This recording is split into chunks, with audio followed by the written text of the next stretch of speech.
자, 그래서 이렇게 해서 지금 풍향이 가장 먼저가 되는 거기 때문에 문제에서 어떤 자료가 주어지는 간에 제일 먼저 확인할 것은 풍향부터 그 다음에 기온, 그 다음에 기압을 보시면 되는데 기압은 사실 이걸 먼저 보잖아요. 그러면 잘 낚입니다. 그러니까 기압은 하다 안 되면 보는 거고 처음부터 기압을 보면 안 되는 것들입니다.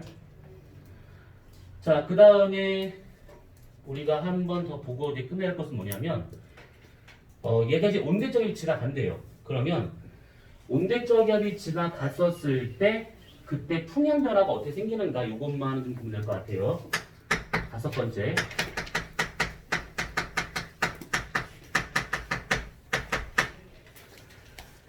자, 풍향 변화가 나타나게 되는데 그때 보시게 되면 요거예요, 다 요거.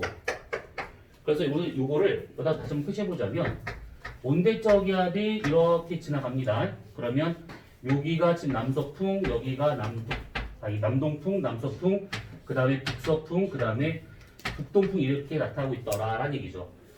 이게 보통은 서에서 동으로 가고 있기 때문에 온대적압의 중심이 이쪽으로 이동을 합니다.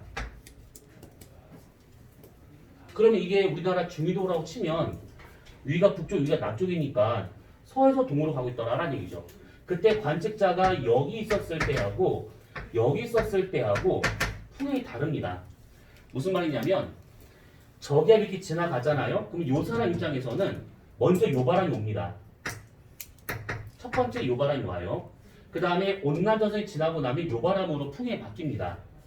두 번째는 이렇게 풍향이 바뀌고 한랭이 지나고 나면 여기 있는 바람이 오기 때문에 요 사람한테는 세 번째 북서풍이 불어야겠죠. 그래서 요 사람은 가만히 서 있는데 만약에 온대적압의 중심이 이 사람보다 높은 위도를 지나게 된다고 하면 1, 2, 3 이런 식의 풍향 변화가 생깁니다.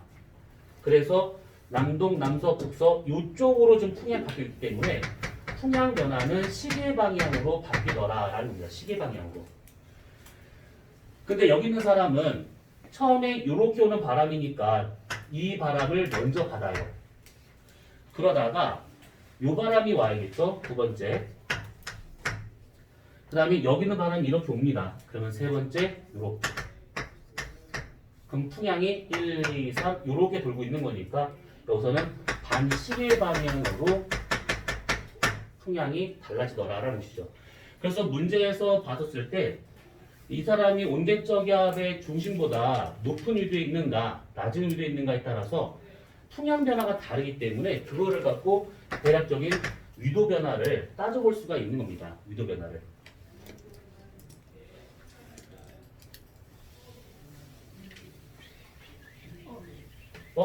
또 지웠네.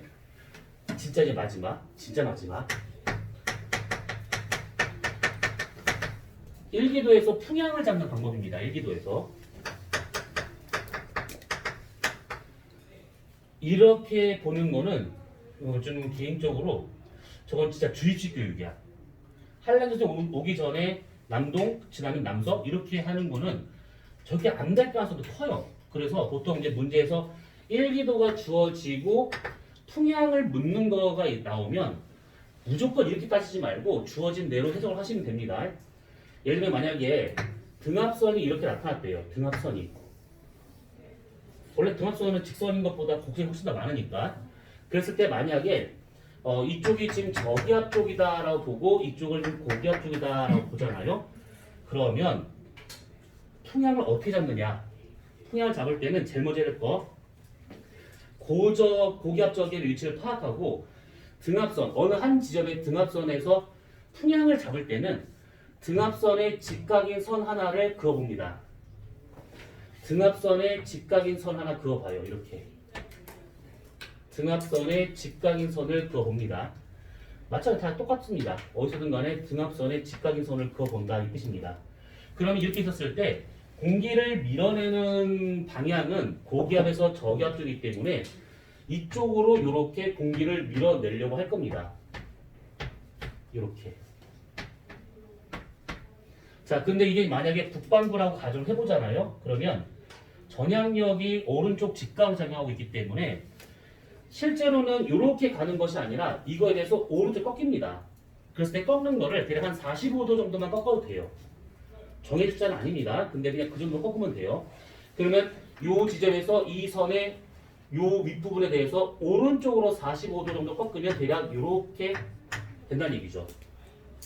마찬가지로 여기서도 오른쪽 45도면 대략 요 정도. 여기도 마찬가지로 요 정도. 여기서도 요 정도. 이게 풍향입니다. 풍향. 마찬가지로 여기서도 이렇게 오른쪽 45도로 이렇게 꺾어서 하게 되면 그것이 그 지점에서의 풍향이라고 보면 돼요. 그러면 대체로 보게 되면 여기서 밀어냈었을 때 시계 방향으로 밀어내서 이렇게 반시계로 들어가는 형태로 나타날 수 있다는 겁니다. 넓은 큰 그림 본다 치면. 그래서 지금 요 얘기를 보통 교육과정상에서는 요것만 덜렁 나오고 끝나는데 이러면 되게 편협하게 이제 그 공부가 되기 때문에 꼭 이렇게 일기도가 주어지면 등압선의 직각인 선을 그어보고 고저 방향에 대해서 오른쪽 45도를 꺾으면 그게 그 지역의 풍향이 되더라 라고 생각하시면 되는 겁니다.